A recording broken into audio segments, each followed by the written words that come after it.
নমস্কার বন্ধুরা, আমি অরিজিৎ আপনাদের সবাইকে স্বাগত জানাচ্ছি আমাদের এবং আপনাদের সকলের প্রিয় ইউটিউব চ্যানেল জিবিজি স্টাডিতে।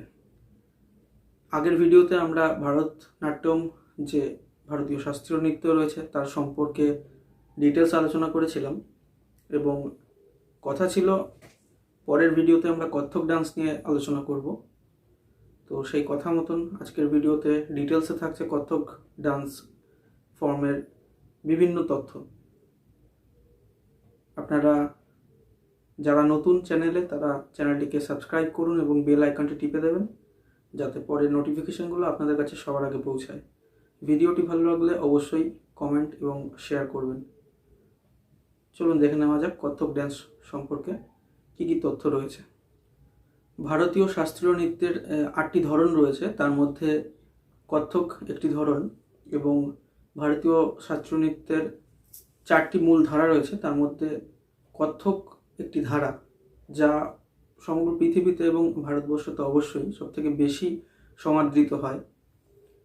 মূলত উত্তর ভারতে এবং উত্তরপ্রদেশ রাজ্যে কত্থক নৃত্য সবথেকে বেশি প্রসিদ্ধ।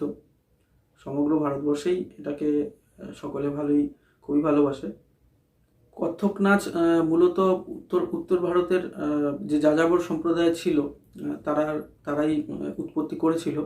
প্রাচীনকালে বিভিন্ন দেবদেবীর মাহাত্ম্য বর্ণনায় উত্তর ভারতের বেশ কয়েকটি যাযাবর সম্প্রদায় ছিল। তারা যেমন কত্থক ছিল, পাঠক ছিল ইত্যাদি। তো তাদের মধ্যে মূলত কত্থক যারা ছিল, কত্থক সম্প্রদায়, তারাই বেশি প্রসিদ্ধ হয়েছে এবং তাদের থেকেই এই নামের উৎপত্তি হয়েছে কত্থক নাচ। বন্ধুরা, আপনারা কি জানেন কত্থক নৃত্যের মূল বিষয়বস্তু কি? আসুন জেনে নেওয়া যাক। কত্থক নৃত্যে মূলত কৃষ্ণ এবং রাধার যে কাহিনী সেগুলোকেই রূপায়িত করা হতো। প্রাচীনকালে বিভিন্ন মন্দিরে যেহেতু কত্থক নৃত্যগুলো পরিবেশন হতো, তাই কত্থকের কোনো নির্দিষ্ট রূপ গড়ে ওঠেনি। কত্থক নৃত্যের সবচাইতে বেশি বিকাশ ঘটেছিল ঊনবিংশ শতাব্দীতে লখনউয়ের আসাফুদ্দৌল্লাহ এবং ওয়াজিদ আলী শাহের আমলে। কত্থক নৃত্যের দ্বিতীয় ধারার বিকাশ ঘটে ভারতের গোলাপী শহর জয়পুরের রাজদরবারে এবং পরবর্তীকালে বারাণসীতেও এই নৃত্য যথেষ্ট প্রসিদ্ধ লাভ করেছিল। কত্থক নৃত্যের প্রধানত 12টি পর্যায় রয়েছে।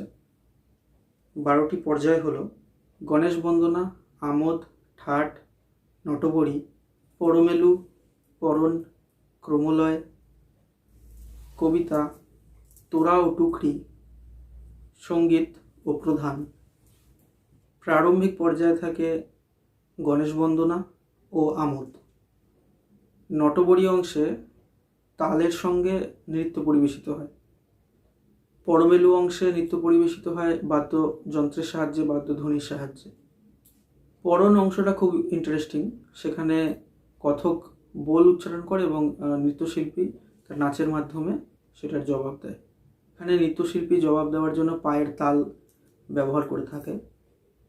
এরপরে তবলা বা পাখোয়াজের মাধ্যমে যে কত্থক নৃত্য রয়েছে সেটাকে পরিবেশিত করা হয়।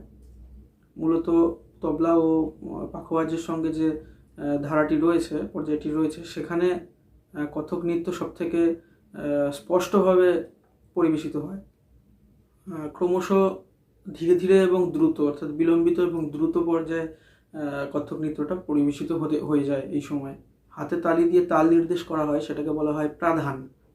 কত্থক নৃত্য যারা পরিবেশন করেন শিল্পীরা, তারা বিশেষ ধরনের কিছু পোশাকও পরেন।